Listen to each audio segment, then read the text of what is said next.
Well, welcome to the 700 Club. President Trump is standing by his Attorney General, Jeff Sessions. He says Sessions didn't say anything wrong during his Senate confirmation hearing. But Democrats are calling for Sessions to resign, and some are suggesting Sessions committed perjury during his hearing. Abigail Robertson brings us this look at how we got here. Just 3 weeks in, President Trump's Attorney General Jeff Sessions is already in hot water. Let me be clear. I never had meetings with Russian operatives or Russian intermediaries about the Trump campaign. And the idea that I was part of a, quote, continuing exchange of information during the campaign between Trump surrogates and intermediaries for the Russian government is totally false. Less than 24 hours after the Justice Department reported Sessions met with the Russian ambassador during the presidential campaign, the new Attorney General announced this decision. I should not be involved in investigating a campaign I had a role in. The surprise announcement came only 2 hours after reporters asked the president if the Attorney General should recuse himself from investigations into the Trump campaign's ties with Russia. I don't think so at all. When did you first learn that? Throughout the controversy, President Trump has maintained total confidence in his Attorney General. Mr. President, do you still have confidence in the Attorney General? Total. But Democratic leaders want Sessions to go further. Because the Department of Justice should be above reproach for the good of the country, Attorney General Sessions should resign. The fact that the Attorney General, the top cop in our country, lied under oath to the American people is grounds for him to resign. Sessions defended himself, saying it is not out of the ordinary for senators to speak with ambassadors from different countries, a statement Speaker Ryan supported. It's really common for members of Congress to meet with ambassadors. This specific interaction raises eyebrows because Sessions was thought of as a surrogate for the Trump campaign and was asked under oath if he had any contact with Russian officials about the election. If there is any evidence that anyone affiliated with the Trump campaign communicated with the Russian government in the course of this campaign, what will you do? Senator Franken, I'm not aware of any of those activities. I have been called a surrogate at a time or two in that campaign, and I did not have communications with the Russians. And in a written pre-hearing questionnaire, Sessions was asked, several of the president-elect's nominees or senior advisors have Russian ties. Have you been in contact with anyone connected to any part of the Russian government about the 2016 election, either before or after Election Day? To which he replied, no. Sessions argues he thought both questions focused on the campaign, not contact in general. My reply to the question of Senator Franken was honest and correct as I understood it at the time. I appreciate that some have taken the view that this was a false comment. That is not my intent. That is not correct. I will write the Judiciary Committee soon, today or tomorrow, to explain this testimony for the record.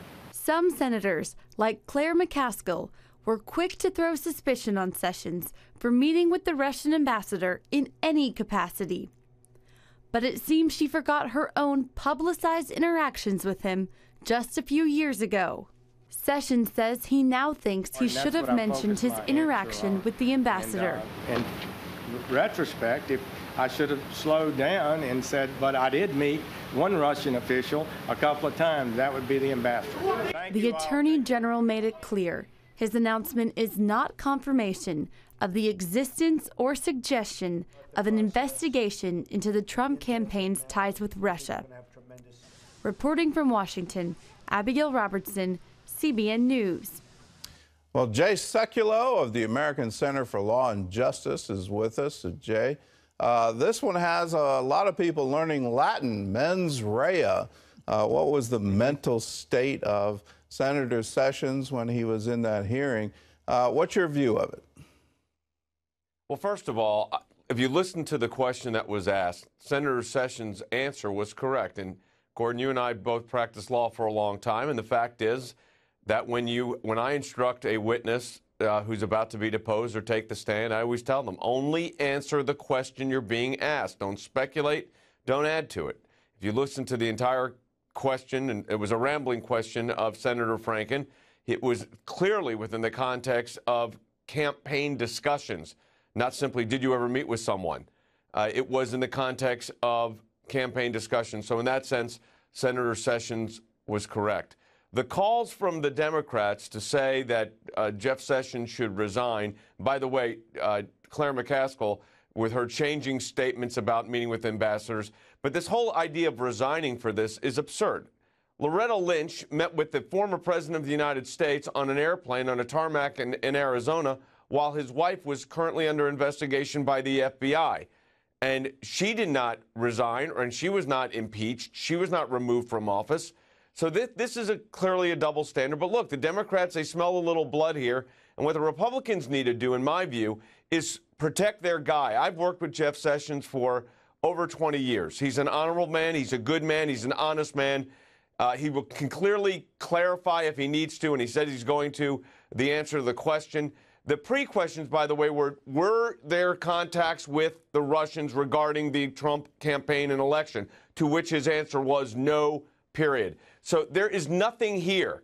But again, this is the Washington machine at work. But the real question that needs to be asked is, who in the FBI and Department of Justice is leaking this information to the press? That's what I'd like to know. Who's doing this?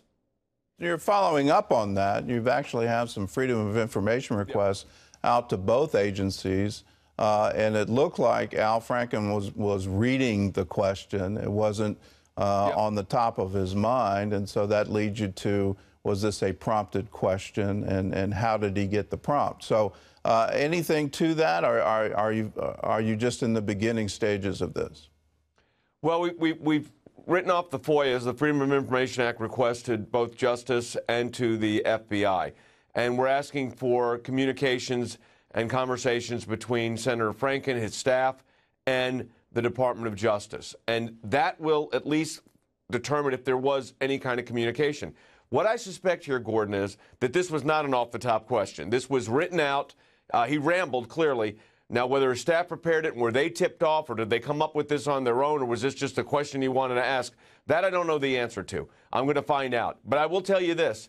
I'm going to also check into, and we're doing this in FOIA requests, who is leaking this information out to the Washington Post and the New York Times. And I contend that this is a shadow government. There are entrenched within the bureaucracy in Washington, D.C., loyalists to the Obama administration, and they're deep with in these agencies. They're unelected, they're unaccountable, they're not in lockstep with the current administration, so what they are doing is trying to do basically a soft coup. They're not going to overturn the government, but they can stop the policies for moving forward. So it's a shadow government. And the president, former President Obama, is not really hiding that. Eric Holder, his former attorney general, said, quote, the president's ready to roll. And I think that's what's happening. So President Trump needs to get his own people into these agencies. But more than that, you got to ferret out. You got to get out and find out who these entrenched bureaucrats are that are doing this sabotage. Well, in the closing hours of the Obama administration, they very intentionally put into the record and very intentionally went public with a whole chain of what did the Russians do, and what is the intelligence committee, intelligence community saying about this investigation. And they did that in order to prompt a further investigation into what were the ties between the Trump campaign and the Russian government. Do you think we're going to see that kind of investigation? Is there any evidence here of wrongdoing by the Trump campaign? So far, I haven't seen the evidence, but look, I wouldn't be entitled to see the evidence. But so far, according to Paul Ryan, who's been briefed by the FBI and the investigating agencies, they've not seen anything. But there was also something else that happened here, Gordon, and that was on January 3rd of this year, 17 days left in the Obama administration. They completely changed a protocol that's been in place since the 1980s from President Reagan that says that when the NSA gets the raw intel data, that is the wiretaps, the phone taps, that they review it and then they determine which agency it goes to. On January 3rd, with 17 days left to go, they changed that rule and say now 16 agencies and all of their key people can get the raw data. And that just gave more access to the information, which provides for more leaks. So there is that I'd like to know about that investigation. Why did that happen? Why did they wait 8 years before they made that determination? Someone explain that to me. Do you think there's any chance of a special prosecutor in sort of the nightmare of investigations turning political? That's the number one. Any chance here? Well, there's always a chance, but I doubt it. The Attorney General would have to appoint them, and that's completely within the discretion of the Attorney General. I think it'd be unnecessary. It'd be overly burdensome. And I think what Jeff Sessions needs to do, and Jeff, as I said, is a good man. I worked with him when he was the Attorney General of Alabama, worked with him, of course, in the United States Senate. What he needs to do is now be the Attorney General that he is, move forward with this, clarify any kind of questions that are out there. The Democrats are smelling a little bit of blood. Look, I think this attempt to knock off key cabinet members and leadership within the Trump team by the Democrats is going to be the ongoing game here. The Trump administration needs to be prepared for it. We have a war room set up at the ACLJ on these kind of issues. Now, look, if there's wrongdoing, we want to know about that too. But this kind of, personal attacks and saying that Jeff Sessions lied under oath, it's nonsense. I agree. It's just not there. And you look at the written question, it's specific to the 2016 election.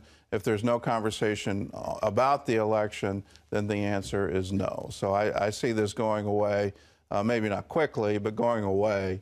But the larger issue is the sort of ongoing thing. Was there any contact with the Trump campaign and the Russian government? That's a bigger issue, and has the Obama administration... And that's an ongoing investigation. Yeah. Have they laid this trail, and is the American public going to expect something, and where does that lead? And that's a whole nother discussion.